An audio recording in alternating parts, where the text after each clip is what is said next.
আজকে আছে একেবারে হেলদি একটা টিফিনের রেসিপি। তেল ছাড়া, দই ছাড়া, বেকিং সোডা ছাড়া আজকের এই রেসিপিটা আমি বানিয়ে দেখাবো। ভীষণ সুস্বাদু খেতে হয় আর সকালবেলায় খুব ঝটপট তৈরিও হয়ে যায়।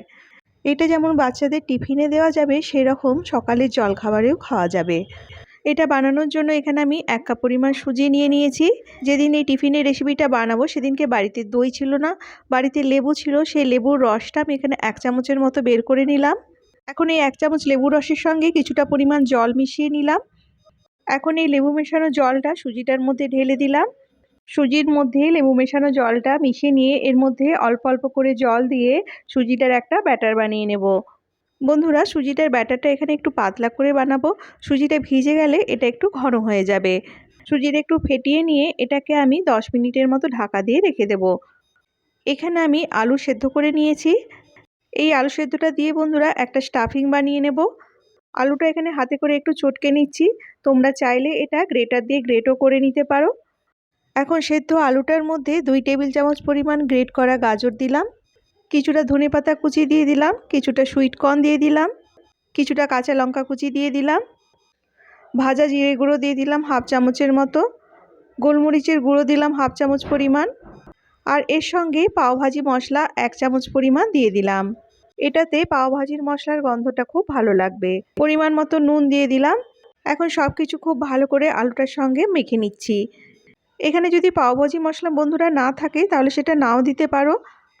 তখন এর মধ্যে কিছুটা পরিমাণ চাট মশলা বা আমচুর পাউডার মিশিয়ে দিতে হবে। আর যদি সুইট কর্ন না থাকে তাহলে কিছুটা মটরশুঁটি অল্প সেদ্ধ করে এর মধ্যে মিশিয়ে দিতে পারো। আলুটা এখানে ভালো করে মাখা হয়ে গেছে। এখন এই মাখা আলুটা থেকে কিছুটা পরিমাণ নিয়ে হাতের মধ্যে একটা বলের মতো বানিয়ে নিচ্ছি। তারপর এটাকে চ্যাপ্টা করে এটার একটা টিক্কি বানিয়ে নিচ্ছি। ভীষণ সুস্বাদু এই রেসিপিটা খেতে হয় বন্ধুরা। আর সেদ্ধ আলুটা যদি আগে থেকে তৈরি করা থাকে তাহলে এটা খুব তাড়াতাড়ি তৈরিও হয়ে যায়। পুরো আলুটা দিয়ে এখানে আমার 4টের মতো টিক্কি তৈরি হয়েছে। এখন 10 মিনিট হয়ে গেছে। সুজিটা দেখো এখানে অনেকটা ঘন হয়ে গেছে। এখন এই সুজিটার মধ্যে কয়েকটা উপকরণ মিশিয়ে নেব।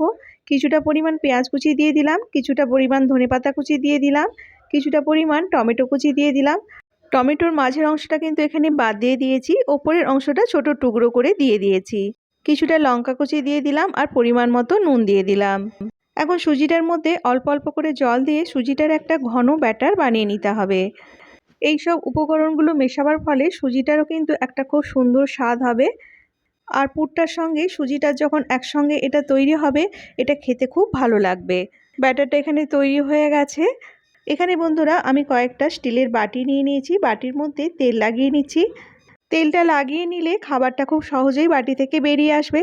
তবে তোমরা চাইলে তেলটা নাও লাগাতে পারো, বাটির মধ্যেও খাবারটা পরিবেশন করতে পারো। এখন এই ব্যাটারটার মধ্যে 1 চামচ পরিমাণ ইনো পাউডার দিয়ে দিলাম।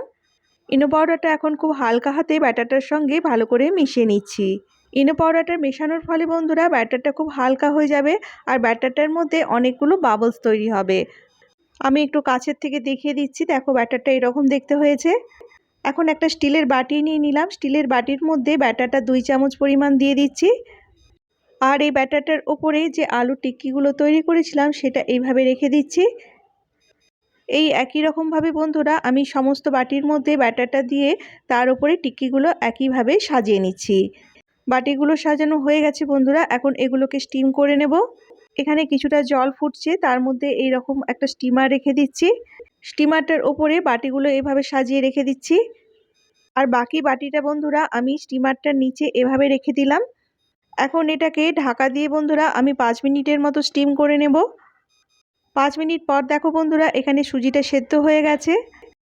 এখন এই বাটিগুলো স্টিমার থেকে বের করে নিচ্ছি। এখানে আমি 4টে বাটি একসঙ্গে বের করে নিলাম। এখন বাকি যে ব্যাটারটা আছে সেটা বাটিটার উপরে এভাবে 2 চামচ করে দিয়ে দিচ্ছি, যাতে আলুর টিক্কিটা ব্যাটারটা দিয়ে ভালো করে ঢাকা হয়ে যায়। ব্যাটারটা দেওয়ার পর বাটিটাকে এইভাবে একটু ট্যাপ করে নিলাম।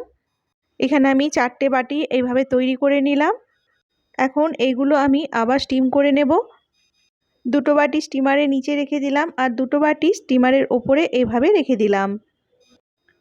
এখন এটাকে ঢাকা দিয়ে আরও 5 মিনিটের মতো স্টিম করে নিতে হবে। 5 মিনিট পর ঢাকাটা খুলে নিলাম। দেখো ওপরের ব্যাটারটা এখানে কুক হয়ে গেছে, এটা রঙটাও পাল্টে গেছে। তবে এটা তৈরি হয়ে গেছে নাকি বোঝার জন্য এইভাবে একটা কাঠি ঢুকিয়ে কাঠিটা পরিষ্কার বেরোলে জানবে এটা তৈরি হয়ে গেছে। এখানে আমি 4টে বাটি স্টিমার থেকে বের করে নিলাম। এরপর এগুলো ঠান্ডা করে নেব। বন্ধুরা তোমরা চাইলে এগুলো এভাবে পরিবেশন করতে পারো, অথবা যদি বাটি থেকে বের করতে চাও চামচ দিয়ে সাইডটা এভাবে ঘুরিয়ে নিয়ে এটাকে উল্টে দিলেই দেখবে খুব সহজেই এটা বেরিয়ে যাচ্ছে। ভীষণ নরম আর স্পঞ্জি হয় এই জলখাবারটা, আর এটা খেতে যেমন সুস্বাদু হয় সেরকম এটা খুব চটজলদি তৈরিও হয়ে যায়। এখন এটাকে সাজানোর জন্য এর উপরে অল্প একটু চিলি ফ্লেক্স বা ধনেপাতা কুচি ছড়িয়ে দিতে পারো। আমি এখানে একটা দেখিয়ে দিচ্ছি এটা কতটা নরম হয়েছে, আর আমি তোমাদের বন্ধুরা একটা ভেঙেও দেখিয়ে দিচ্ছি এর ভেতরটা কেমন দেখতে হয়েছে। ভিডিওটি ভালো লাগলে বন্ধুরা চ্যানেলটা সাবস্ক্রাইব করে নিও আর নোটিফিকেশনের অল বাটনটা অন করে দিও, তাহলে কোনো নতুন রেসিপি দিলে তোমাদের কাছে নোটিফিকেশান পৌঁছে যাবে। আর প্লিজ ভিডিওটা একটা লাইক করে দিও। চলে আসবো আবার একটা নতুন ভিডিও নিয়ে। সকলে ভালো থেকো। আজ তাহলে আসি, টাটা।